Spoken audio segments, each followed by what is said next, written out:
Let's take a look at the stage right now. We're watching Congressman Jim Clyburn, who in recent weeks signaled that he would support Kamala Harris if that's the way this went. She's now at the top of the ticket. He changed the fortunes of Joe Biden, and tonight hopes to do the same for Kamala Harris. Thank you. Thank you, and good evening.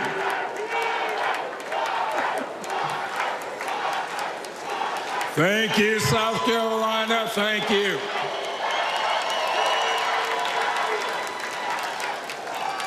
Four years ago, Americans were experiencing high anxieties and great uncertainties. A deadly virus raged, schools closed, businesses shuttered. Donald Trump mismanaged the crisis from day one, looking out for himself instead of the country. The American people responded to the crisis in leadership by electing new leaders. Thanks to Joe Biden and Kamala Harris, we reopened our schools, brought back our businesses, and restored our faith in the American can-do spirit. Thanks to Joe and Kamala, we reduced the price of prescription drugs, repaired roads and bridges, and replaced lead pipes. Thanks to Joe and Kamala, we are honoring our heroes in uniform and expanded benefits to over 1 million veterans. Thanks to Joe and Kamala, Make It in America is no longer just a slogan, but a movement that is bringing millions of manufacturing jobs back to America. For President Biden's lifetime of achievement in service of his country, we owe him a great debt of gratitude.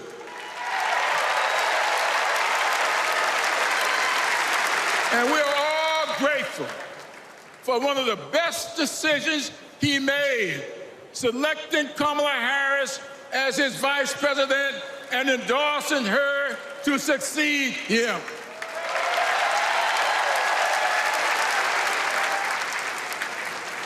I often say that we are but the sum of our experiences. In the introduction of my memoir, I wrote, "All my experiences have not been pleasant, but I consider all of them to be blessings." So has been the case with Kamala. Her experiences have prepared her for this moment. Kamala Harris is a true battle-tested leader, a district attorney, attorney general, senator, and vice president who gets things done. While Donald Trump has been bragging about how he overturned Roe, Kamala has been fiercely advocating for the respectation of reproduction freedoms. While Trump has been looking out for himself and his billionaire buddies, Kamala has been fighting to lower costs for all Americans. And while Trump falsely pleads ignorance of Project 2025, which in my opinion is Jim Crow 2.0,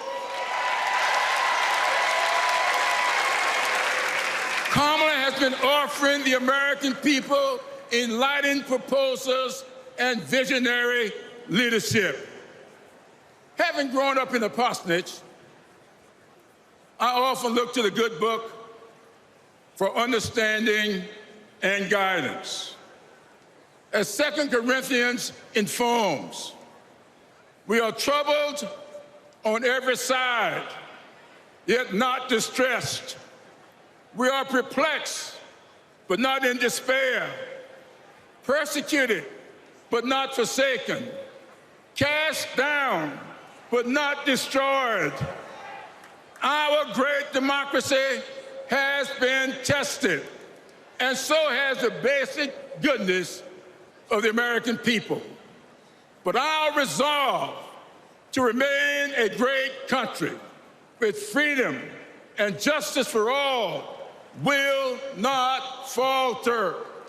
We will continue our march toward a more perfect union, united in our common purpose and emboldened by our resolve to elect Kamala Harris and Tim Walz as the next President and Vice President of these United States of America. Thank you and Godspeed.